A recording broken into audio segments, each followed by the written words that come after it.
Have you ever wondered how it's even possible to shut down the entire American airspace? Well, on what seemed like a totally normal Tuesday morning back in September 2001, the impossible actually happened. So in this explainer, we're going to break down pretty much minute by minute how the world's most complex aviation system was brought to a dead stop, turning a sky just packed with planes into, well, an empty void. So let's set the scene. It's just after 8 a.m. on a really clear Tuesday morning. It starts like literally any other day. You've got airports all across the country just humming along. That routine valet of takeoffs and landings. The sun's up on the East Coast, and the massive, incredibly intricate system of American aviation is running at full tilt, right at its peak. And just try to wrap your head around the scale of it all. At this exact moment, we're talking about over 4,500 planes in the air. That's nearly 500,000 people, all crisscrossing the sky in this super complex, interwoven network of flight paths. I mean, for all intents and purposes, it was just business as usual. But here's the crazy part. In just a couple of hours, that bustling sky, it's going to be empty, completely, eerily silent. So the big question is, how is that even possible? How on earth do you land every single one of those planes all at once? Okay, so it all kicks off with just one flight. And the first signs, at first just confusing, but then absolutely terrifying, that this Tuesday was going to be anything but normal. All right, check this out. At 7:59 a.m., American Airlines Flight 11 takes off from Boston, headed for LA. Totally routine flight, right? But then at 8:14, the plane just stops responding to a standard instruction from air traffic control.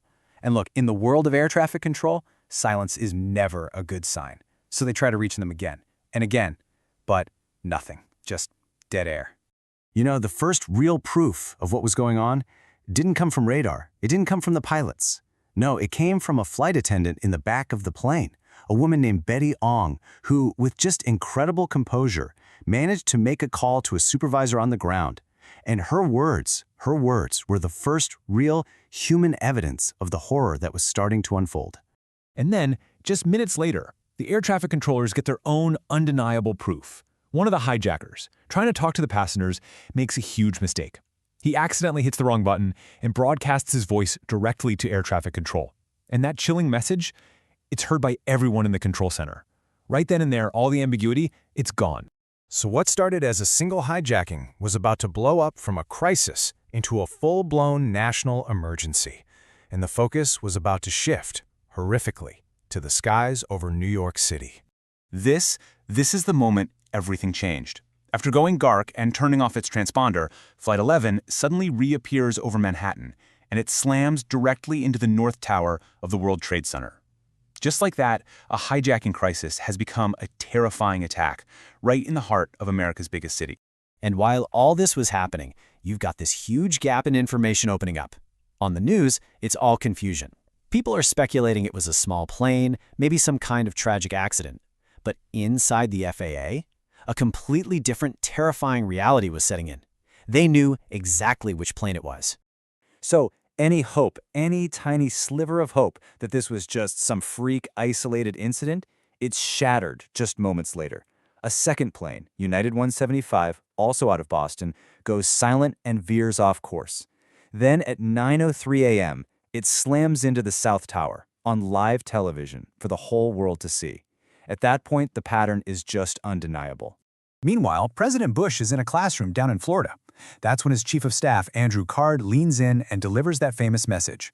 And those words, they officially shift the entire government's response from just handling an emergency to being on a war footing. Okay, so now you got two confirmed attacks. The entire system just descends into what can only be described as the fog of war. You're dealing with multiple crises at once, bad information flying everywhere, communication breaking down. It created this state of near-total paralysis. I mean, just try to imagine what the officials were dealing with all at the same time. You have confirmed hijackings, you have planes that have already crashed, you have other aircraft just disappearing from radar, and a flood of false alarms. It's like they were fighting multiple fires at once with absolutely no idea where the next one would pop up or if it already had. And get this number is just staggering.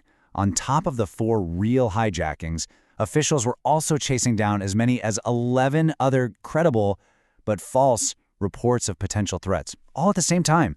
Each one of these ghost planes just ate up precious time and attention, and it just sowed even more chaos and uncertainty into an already impossible situation.